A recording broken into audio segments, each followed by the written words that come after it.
Son, check this out. I got something for you. A friend like you is a friend like me. Whenever you're in trouble.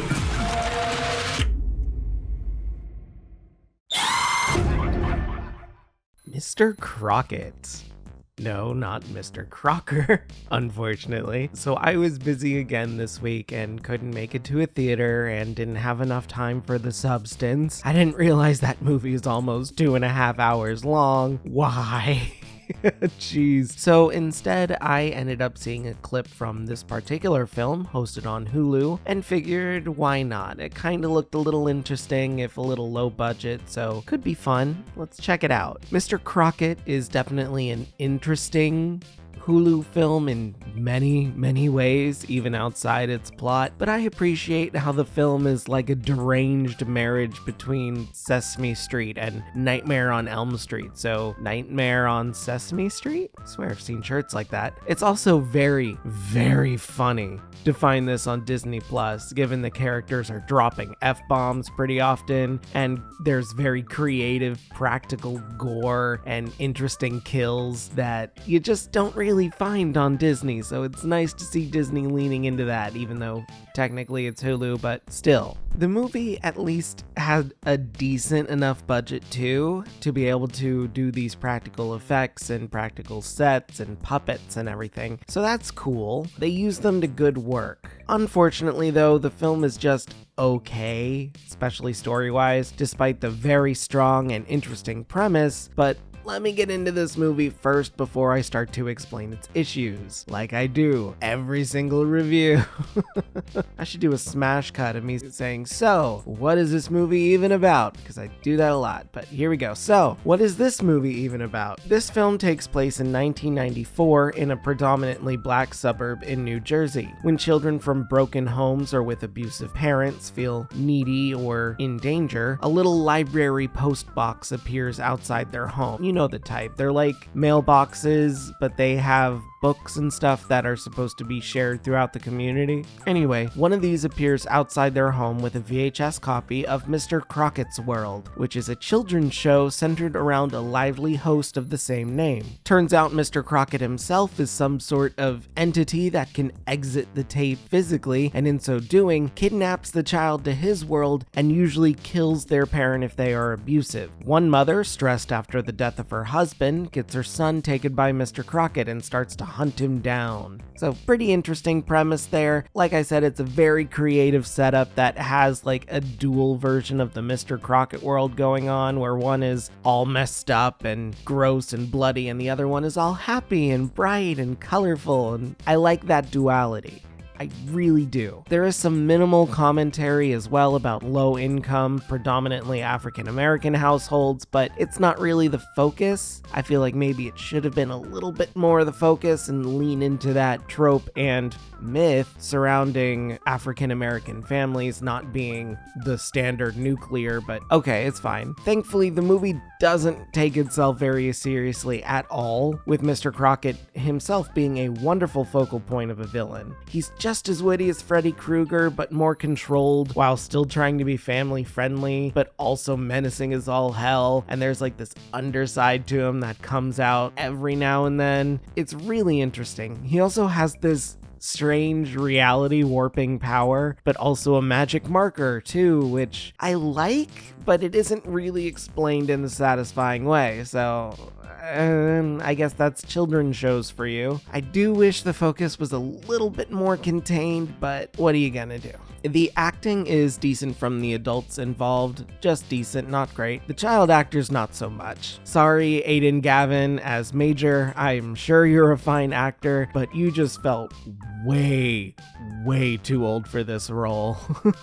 The mother, Summer, is played by Jerrica Hinton, who did a fine job, but I just don't think the script really worked for her talents. A lot of the dialogue felt a little stilted and strange here and there, like whenever she has to spout out exposition or someone else is reading exposition, it just feels very forced. Thankfully though, the true star is Elvis Nolasco as Mr. Crocket himself. He is an absolute joy to watch when whenever he's on screen, whether he's being funny, menacing, or killing a bad parent in a creative, albeit childlike way that's a little gory and way over the top. It's fun. His backstory is admittedly a little mid when we do get into it, but overall the acting from him is top notch. I'd love to see the character come back in some capacity as long as he is kept being played by Elvis Nolasco. He's just so good doing this role and being funny while also just kind of like, ugh. It's very interesting to have scenes where adults just kind of turn around and see this strange Afroed children's show host in their home just acting all friendly and being like, who are you, man? Why are you in my house?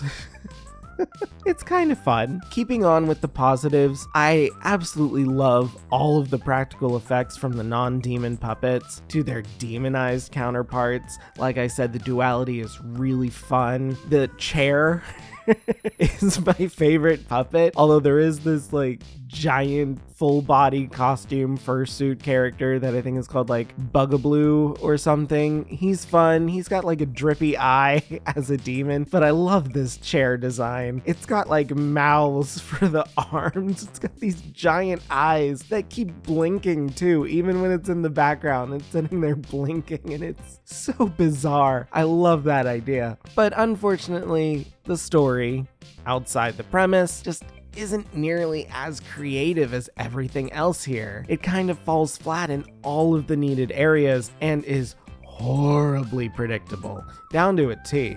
There is absolutely nothing story-wise that you won't see coming from the get-go. Even the ending stinger is predictable. That's not always a bad thing, but I was hoping for a little more creativity or some sort of zaniness. I mean, if you have this wild a concept, you should lean into it. Go really hard with it. Go absolutely wild. I can see maybe Hulu preventing full insanity with it due to budgetary restraints and wanting to be able to stream it, especially on Disney, but I'm surprised they got away with what they did, so I don't know. I just want to see it go wild. This movie reminded me a lot of Hulu's previous low-budget African-American focused film from 2018 called Puka, but this film just couldn't lean into the creativity that Puka had, despite the premise. I mean, Puka is a low-budget existential horror retelling of A Christmas Carol that is amazing, and Mr. Crocket is a hokey horror comedy about a maniacal Mr. Rogers. It's not a competition here. They're also very different films, but still somewhat similar. Overall, I do appreciate what the director, Brandon Espy, was doing, and I think this is an extremely solid directorial debut, especially for the lower budget. The only gripe I had, despite some stilted acting from a couple of the leads, is that the kids watching this show all seem way too old to be interested in something like this. They look like tweens, and I don't know of any tweens who still watch shows like Mr. Rogers or Sesame Street or what.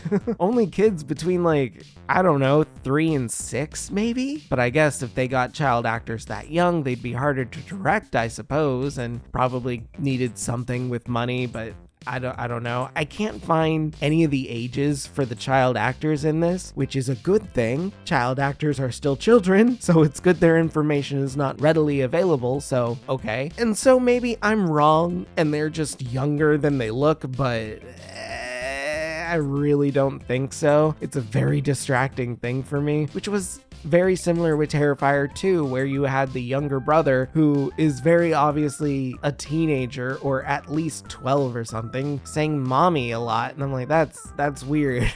Kids those age don't say those words that often, but okay.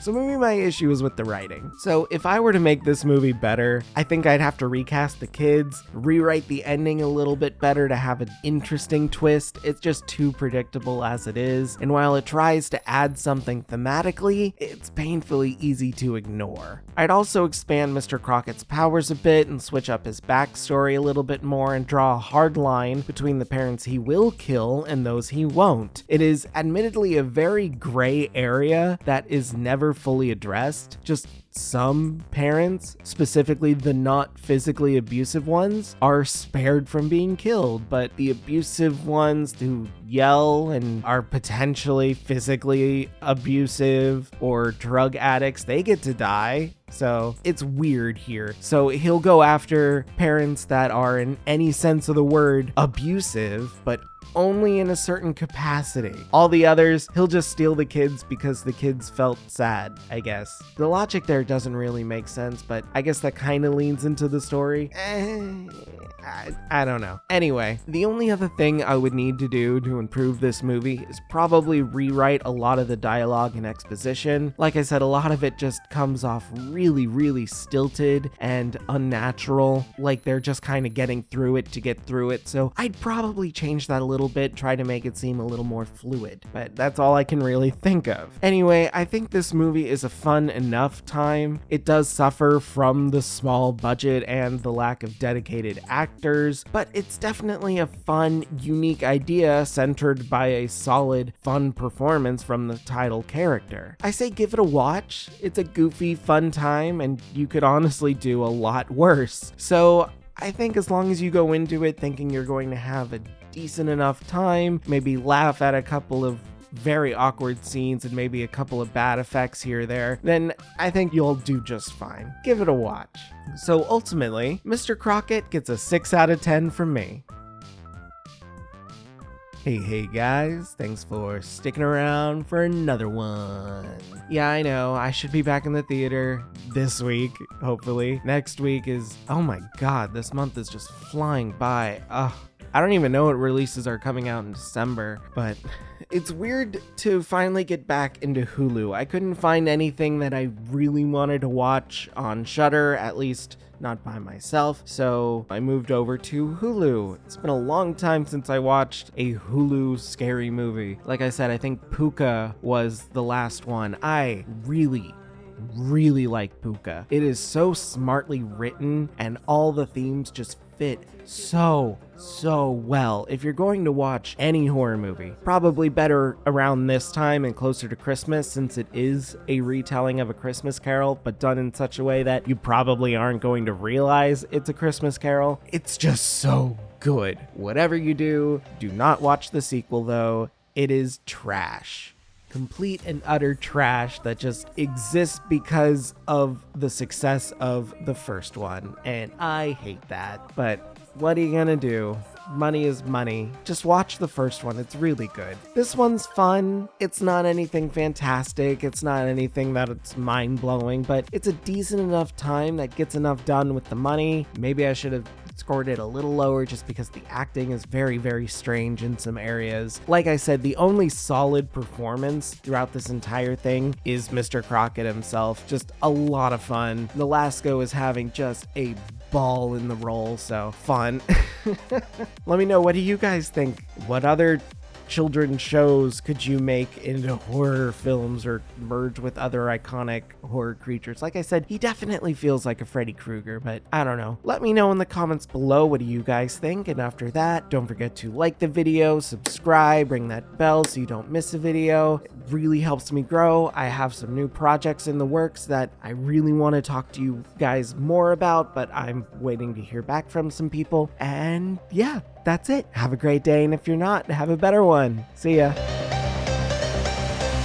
I'm just a ghost in your stereo, the fading memory of a shipwreck in the undertow. You're just a lost soul, and I'm just a ghost in your stereo.